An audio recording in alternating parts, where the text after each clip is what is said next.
अब next point पे बात करते हैं सेल ऑर्गेनेल्स के बारे में। ठीक है, हमने पीछे पढ़ा था कि सेल ऑर्गेनेल्स हमारे क्या होते हैं। जैसे किसी भी सेल के पास डिफरेंट डिफरेंट ऑर्गन्स होते हैं, हमारी बॉडी है, हमारे पास डिफरेंट डिफरेंट ऑर्गन्स होते हैं जो अपनी एक फंक्शनिंग करते हैं, अपना एक काम करते हैं। ठीक है, सेल ऑर्गेनेल्स का स्ट्रक्चर देख लेते हैं कि इसके अंदर क्या क्या जो इंपॉर्टेंट पार्ट है वो मिलते हैं। फर्स्ट हमारा इसके अंदर आएगा एंडोप्लाज्मिक रेटिकुलम, यानी कि जिसको ER बोला जाता है, एंडोप्लाज्मिक रेटिकुलम। जो इंपॉर्टेंट पार्ट है सिर्फ इसके उनको पढ़ेंगे क्लास 9 के अंदर जो सिलेबस के अंदर है। उसके बाद नेक्स्ट हमारा इसके अंदर आता है लाइसोसोम, लाइसोसोम्स।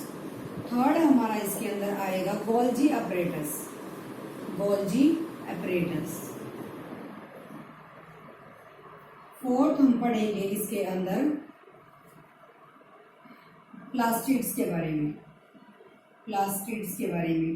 फिफ्थ हमारा आएगा वैक्यूल्स, वैक्यूल्स। एंड सिक्स्थ हमारा आएगा माइटोकॉन्ड्रिया, माइटोकॉन्ड्रिया। इन सारी चीजों के बारे में हम इसमें पढ़ेंगे। अब उससे पहले स्ट्रक्चर देख लेते हैं। एक स्ट्रक्चर हमारा प्लांट सेल का और एनिमल सेल का, जिसके अंदर चीजें तो सारी सेम होती है, बस हल्का सा इनके अंदर डिफरेंस होता है। जैसे देखो राइबोसोम्स, हमने एक स्ट्रक्चर ड्रॉ किया है, उसके अंदर प्लाज्मा मेम्ब्रेन, प्लाज्मा मेम्ब्रेन आप लोगों ने पढ़ा था। जो हमने फर्स्ट आउटर मोस्ट सेल जो होती है, आउटर मोस्ट लेयर जो होती है, उसको प्लाज्मा मेम्ब्रेन बोला गया है। जो ये आउटर मोस्ट लेयर है इसको क्या बोला गया, प्लाज्मा मेम्ब्रेन बोला गया। अब बारी आती है सेल वॉल की। सेल वॉल हमने पढ़ा था जो क्या होती है, वॉल होती है। उसके बाद न्यूक्लियस, न्यूक्लियस के बारे में आप पढ़ चुके हैं।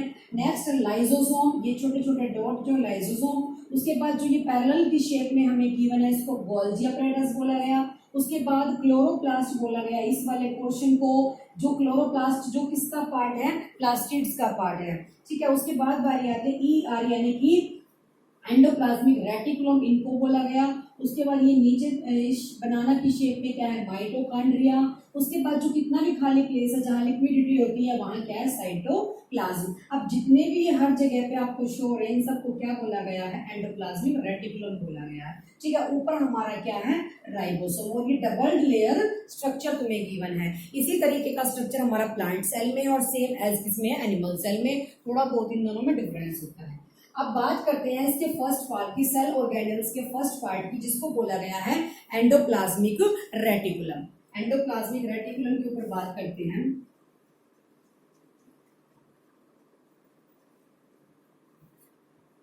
फर्स्ट है endoplasmic reticulum.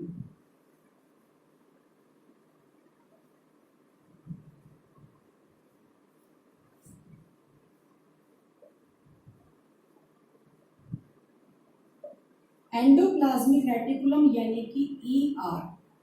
Structure looks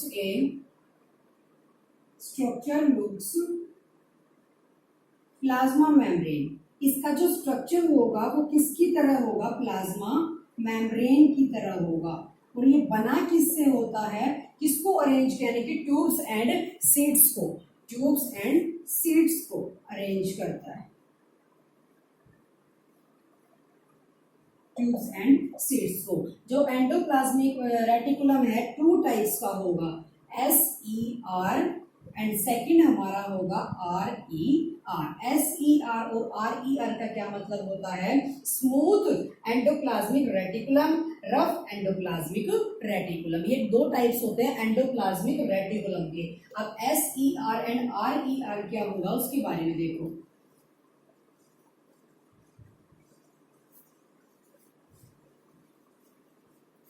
endoplasmic reticulum के 2 टाइप्स हैं। फर्स्ट टाइप है SER। SER मीन्स क्या होगा, स्मूथ रेटिकुलम,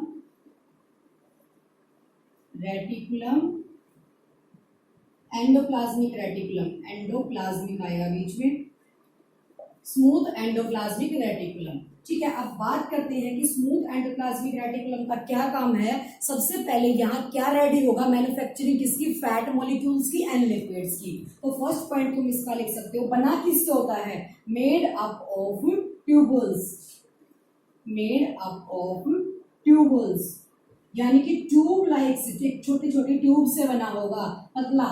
और उसके अंदर क्या होगा, manufacturing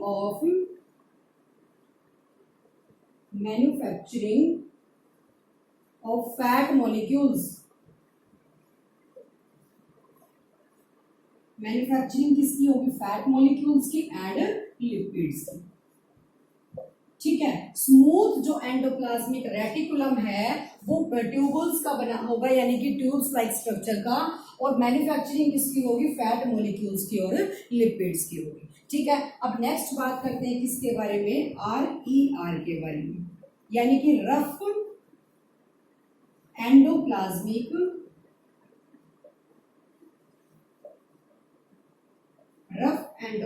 reticulum. Rough endoplasmic reticulum क्या है, एक rough looks rough in the microscope, यानी कि माइक्रोस्कोप के अंदर जब आपको देखोगे इसको तो ये रफली शो होगा, बिकॉज इट हैज पार्टिकल्स। क्या बोला गया उन पार्टिकल्स को, कॉल्ड राइबोसोम्स।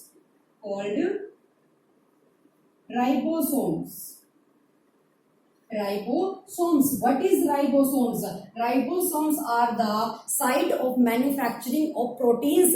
जहां प्रोटीन बनाए जाएंगे उनको क्या बोला जाएगा, राइबोसोम, जो किसके अंदर होते हैं, रफ एंडोप्लाज्मिक रेटिकुलम के अंदर। क्वेश्चन अराइज हो सकता है कि राइबोसोम्स कहाँ होंगे, कहाँ पे होंगे, राइबोसोम्स रफ एंडोप्लाज्मिक रेटिकुलम के अंदर। तो राइबोसोम क्या है, site of manufacturing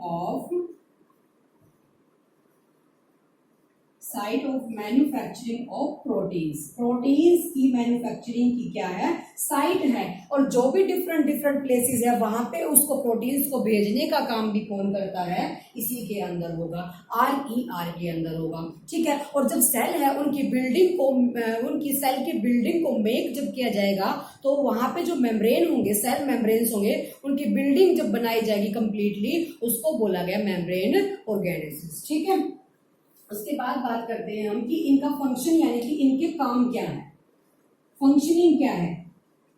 transport of materials, work क्या है इनका, ट्रांसपोर्ट ऑफ मटेरियल्स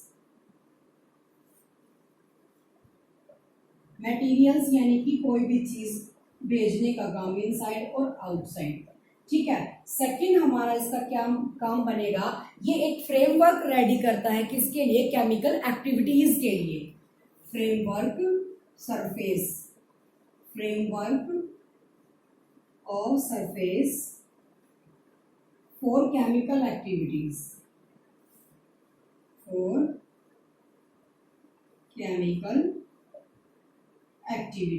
ठीक है, थर्ड हमारा इसके अंदर क्या आएगा,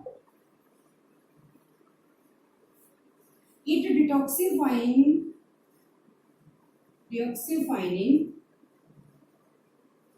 the poison and drug।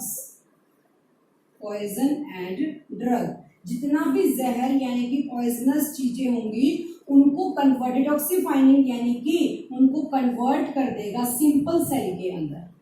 किसके अंदर, सिंपल सेल के अंदर। तो यहाँ पे इसका बड़ा एक क्रूशियल रोल है कि जो ये है फ्रेमवर्क रेडी करता है किसके लिए, केमिकल एक्टिविटीज के लिए, ट्रांसपोर्ट करता है मटेरियल्स को, उसके बाद डिटॉक्सिफाइंग करता है किसको, पॉइजनस एंड ड्रग्स को, जितनी भी जहरीली चीजें हैं उनको सिंपल सेल्स के अंदर कन्वर्ट कर देगा। ठीक है, हमने एंडोप्लाज्मिक रेटिकुलम के अंदर क्या पढ़ा कि एंडोप्लाज्मिक रेटिकुलम यूकैरियोटिक्स में मिलते हैं। सबसे बड़ी बात तो ये है, लुक्स लाइक ए किसकी तरह होते हैं, एंडोप्लाज्मिक रेटिकुलम प्लाज्मा मेम्ब्रेन की तरह होते हैं। टू टाइप्स के होते हैं, surface endoplasmic reticulum and rough endoplasmic reticulum. Surface के अंदर फैट मॉलिक्यूल्स एंड लिपिड्स बनते हैं और जो क्या करते हैं, सेल मेम्ब्रेन की पूरी बिल्डिंग को रेडी करते हैं। ठीक है, उसके बाद क्या होगा, RER यानी कि रफ एंडोप्लाज्मिक रेटिकुलम होंगे, जो का काम क्या होगा, जिसके अंदर छोटे छोटे पार्टिकल्स होते हैं जो रफली शो होते हैं बाय माइक्रोस्कोप की हेल्प से रफली शो होंगे, क्योंकि वो छोटे पार्टिकल्स होते हैं जिनके अंदर राइबोसोम्स होते हैं। What are ribosomes? Ribosomes are the site of manufacturing of proteins की मैन्युफैक्चरिंग की साइट होती है जो नीड पड़ने पर अलग अलग प्लेसेस में प्रोटीन्स को सेंड करती है। ठीक है, उसके बाद बात आती है ट्रांसपोर्ट, अब वर्किंग प्रोसेस क्या होगी कि ट्रांसपोर्ट ऑफ मटेरियल्स यानी कि प्रोटीन्स वगैरह एक प्लेस से दूसरे प्लेस तक भेजना, केमिकल एक्टिविटीज के लिए सरफेस रेडी करना, और जितनी भी जहरीली चीजें हमारी बॉडी के अंदर सेल के अंदर उनको सिंपल सेल्स के अंदर कन्वर्ट करना। ठीक है, ये काम किसका, एंडोप्लाज्मिक रेटिकुलम के अंदर होगा। अब बात करते हैं इसकी सेकंड यानी कि गोल्जी अपरेटस की।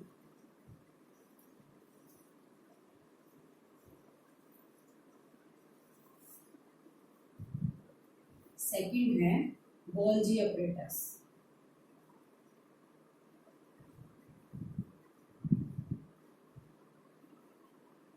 Golgi apparatus is a structure like tubes which are arranged in parallel,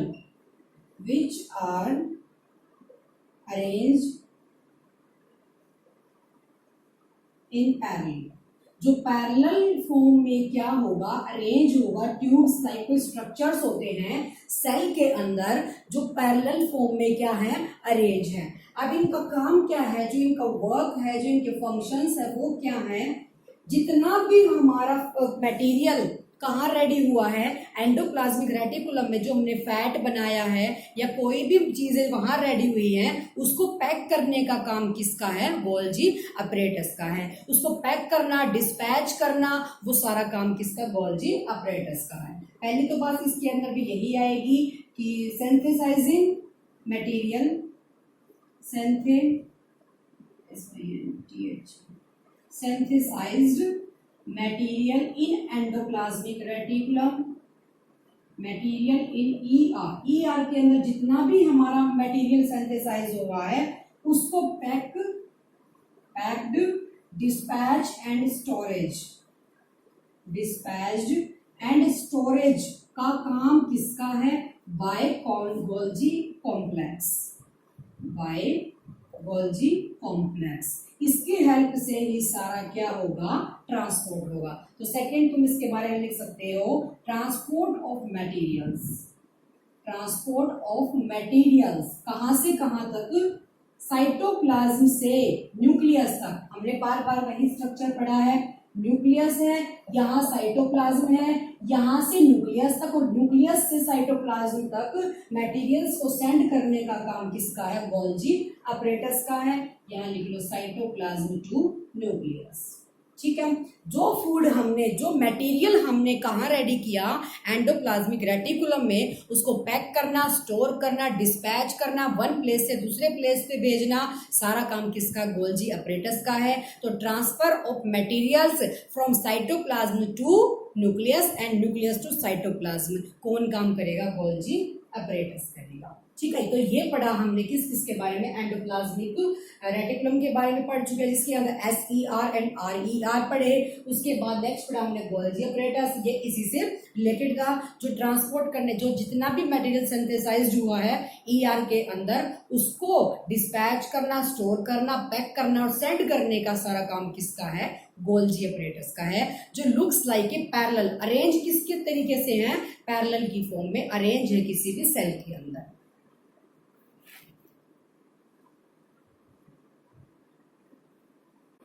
उसके बाद बात करते हैं हमारे थर्ड पॉइंट की, जो कि हमारा क्या था, थर्ड पॉइंट लाइसोसोम्स के बारे में। ठीक है, फर्स्ट हमने पढ़ा था एंडोप्लाज्मिक रेटिकुलम के बारे में, सेकंड हमारा क्या था, गोल्जी अपरेटस। अब थर्ड आता है हमारा क्या, lysosomes.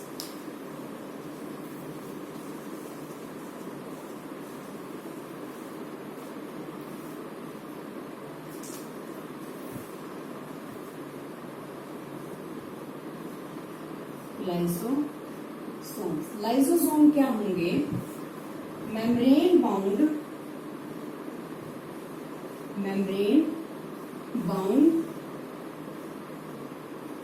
filled with digestive enzymes,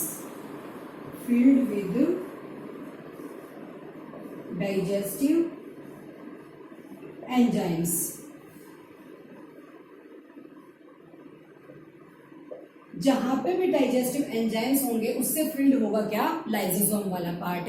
it's look like it's kind of waste disposal waste disposal. इसका मतलब क्या है वेस्ट डिस्पोजल, यानी कि जहां भी जितना वेस्ट हमारा कोई भी बॉडी के अंदर एंटर करता है, कोई फॉरेन मटेरियल यानी कि बाहर से कोई भी मैटर अंदर करता है मटेरियल, उसको डाइजेस्ट करने का काम किसका, लाइसोसोम का। तो मेन फंक्शन लाइसोसोम का क्या है, डाइजेस्टिव सिस्टम। तो मेन फंक्शन में हम लिखेंगे इसका जो मेन फंक्शन है क्या है, डाइजेस्टिव सिस्टम, डाइजेस्टिव सिस्टम। ठीक है, लाइसोसोम के किसका फील्ड होता है, लाइसोसोम के अंदर डाइजेस्टिव एंजाइम्स होते हैं, काइंड ऑफ वेस्ट डिस्पोजल, जितना भी वेस्ट डिस्पोजल उसके अंदर उसको डाइजेस्ट कर देता है, और डाइजेस्टिव सिस्टम ही इसका मेन फंक्शन है। और थर्ड हमारी बात है, फोर्थ पॉइंट जो हमारा है, फॉरेन मटेरियल्स को डाइजेस्ट करना। फॉरेन मटेरियल्स यानी कि बाहर से जितना भी वेस्ट आता है उसको, अब छोटा सा एक ही पॉइंट इससे बनता है कि लाइसोसोम क्या चीज होती है, डाइजेस्टिव एंजाइम्स से फिल्ड होता है मेम्ब्रेन, और ये क्या काम करता है, जितना भी वेस्ट डिस्पोजल, जहां पे वेस्ट फील्ड होगा वहीं लाइसोसोम्स होगा, और जितना भी बाहर से कोई भी जैसे फूड आया है या फिर और भी कोई चीजें बैक्टीरियाज वगैरह आए हैं अंदर से एंटर कर गए, उनका काम क्या है, उसको डाइजेस्ट करने का है। अब यहाँ इसका एक डायग्राम देख लो, ये एक ग्रेनुअल्स यानी कि दाने की तरह स्ट्रक्चर होगा इसका।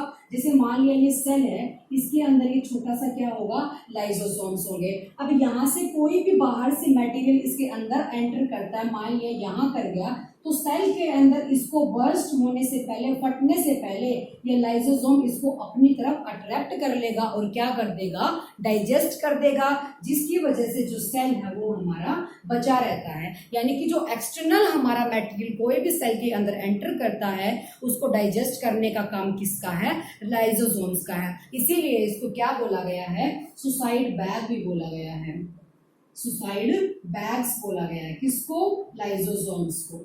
ठीक है, ये क्वेश्चन अराइज हो सकता है कि लाइसोसोम्स को सुसाइड बैग यानी कि आत्महत्या की थैली क्यों बोला गया, क्योंकि फॉरेन से यानी कि बाहर से आने वाले materials like bacteria and food, उसको डाइजेस्ट करने का काम किसका है, लाइसोसोम्स का है, इसीलिए इसको सुसाइड बैग्स बोला गया। अंडरस्टूड। अब नेक्स्ट वाली आती है हमारी माइटोकॉन्ड्रिया की।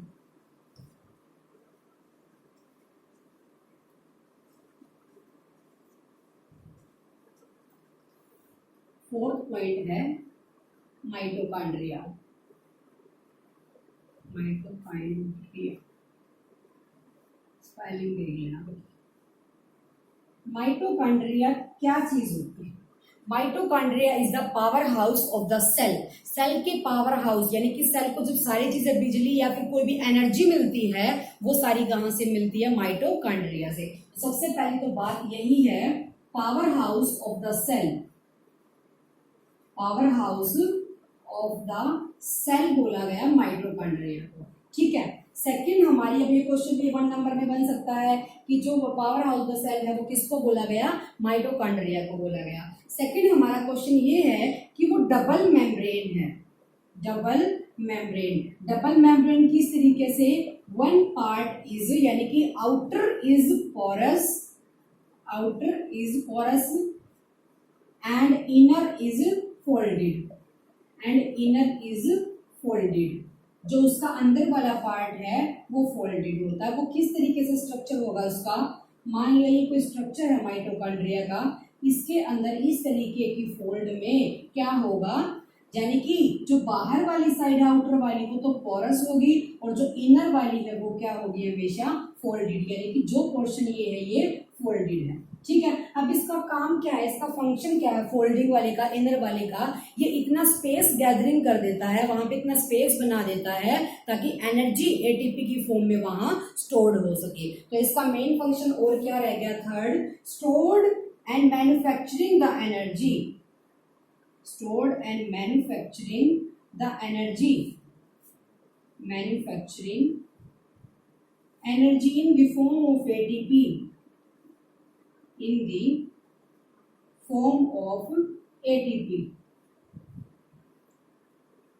ATP is andazonin triphosphate.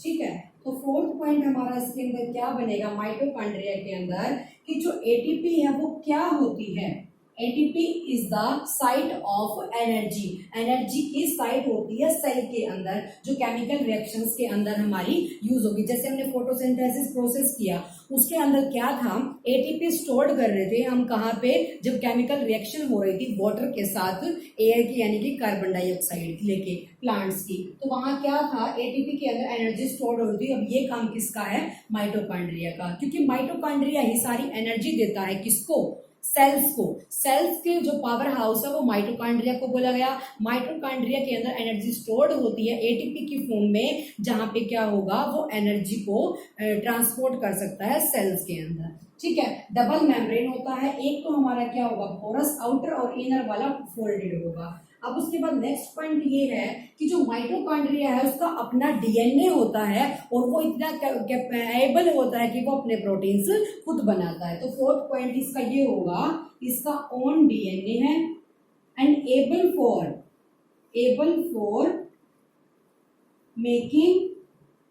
Making the proteins, अपने प्रोटीन्स क्या करता है, खुद बनाता है। तो हमने पीछे पढ़ा लाइसोसोम, लाइसोसोम को क्या बोला गया, सुसाइड बैग बोला गया, क्योंकि वो बाहर से आने वाले सारे मटेरियल्स को डाइजेस्ट कर देता है। डाइजेस्टिव सिस्टम की एक साइट है वो, क्योंकि उसके अंदर डाइजेस्टिव एंजाइम्स होते हैं। ठीक है, नेक्स्ट हमने पढ़ा mitochondria. Mitochondria is the power house of the cell, cell का पावर हाउस बोला गया। उसके अंदर टू मेम्ब्रेन यानी कि डबल मेम्ब्रेन सिस्टम है, एक आउटर है जिसको पोरस बोला गया, इनर है जिसको फोल्डेड बोला गया। उसके अंदर उसका काम क्या है, अब उसका काम एनर्जी स्टोर्ड करने का है, जो एटीपी की उसमें केमिकल रिएक्शंस के टाइम पे, ताकि वो एनर्जी प्रोवाइड करा सके सेल को। उसका अपना डीएनए होता है और उसका वो अपने एबल होता है प्रोटीन्स बनाने के लिए, यानी कि वो किसी के ऊपर डिपेंड नहीं होता। ठीक है, अब नेक्स्ट बात करते हैं प्लास्टिसाइड्स के बारे में। उसके बाद हम बात करते हैं अपने फिफ्थ पॉइंट की, जो कौन सा है, प्लास्टिड्स। अब तक हम 4 इंपॉर्टेंट पॉइंट्स के बारे में पढ़ चुके हैं, तो फिफ्थ हमारा क्या है, plastids. Plastids are only present in plant cell. Plant cell सिर्फ कहाँ मिलता है, प्लांट सेल के अंदर प्रेजेंट होगा। इट हैव 2 टाइप्स, कितने टाइप्स होते हैं, 2 टाइप्स। फर्स्ट हमारा क्या है, chromoplast and second is leucoplast. अब इनका काम क्या है, क्रोमोप्लास्ट एंड ल्यूकोप्लास्ट का। क्रोमोप्लास्ट के अंदर एक ग्रीन पिगमेंट होगा, क्लोरोफिल की वजह से ग्रीन इन कलर यानी कि ग्रीन पिगमेंट होगा by chlorophyll, by the addition of chlorophyll, जिसको क्या बोला गया, क्लोरोप्लास्ट बोला गया। तो पहले डिफाइन करते हैं क्रोमोप्लास्ट को। इन द कहा मिलता है, underground of the part, underground part में मिलता है। ठीक है, उसके बाद इसका मेन फंक्शनिंग क्या है, ग्रीन इन कलर, कलर में कैसा होगा, ग्रीन होगा, by the addition of chlorophyll,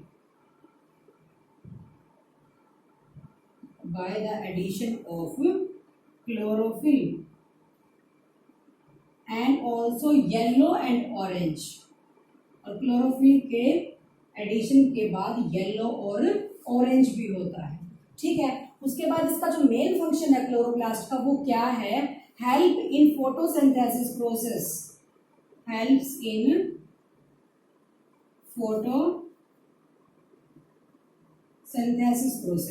जो फोटोसिंथेसिस प्रोसेस होती है प्लांट्स के अंदर, उसका जो मेन फंक्शनिंग है वो किसका काम है, क्लोरोप्लास्ट का, जिसके अंदर एडिशन होता है क्लोरोफिल का, उसके जिसको क्लोरोप्लास्ट बोला गया।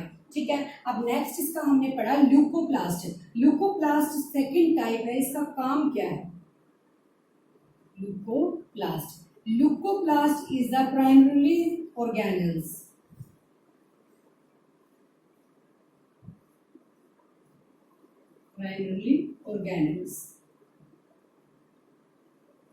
काम क्या है इसका, स्टोरेज ऑफ इंपोर्टेंट मटेरियल्स। कौन से, स्टार्च,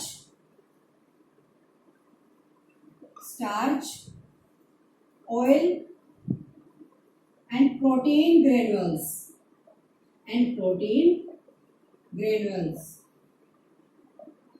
इन सब को स्टोर करने का काम किसका है? ल्यूकोप्लास्ट का है। हमने पढ़ा plastids only present in plant cell. इसके टू टाइप्स होते हैं, chromoplast and leucoplast.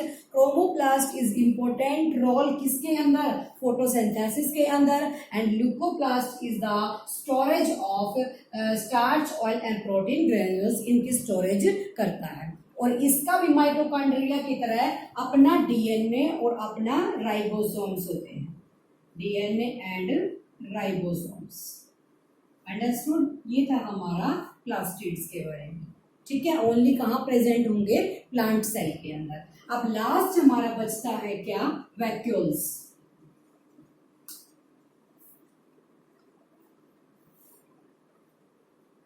Six point vacuoles.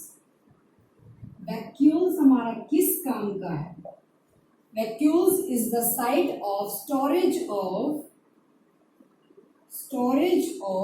solids and liquids materials, solids and liquid materials like sugar,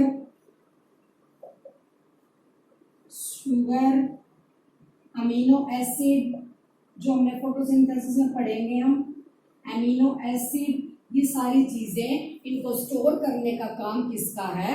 vacuoles का।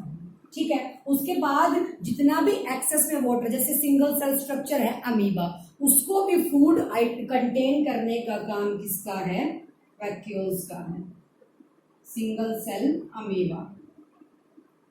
ठीक है, उसके बाद थर्ड पॉइंट इसका आता है, जितना भी एक्सेस वाटर हमारा किसी भी सेल के अंदर है उसको एब्जॉर्ब करने का, फिनिश करने का काम किसका है?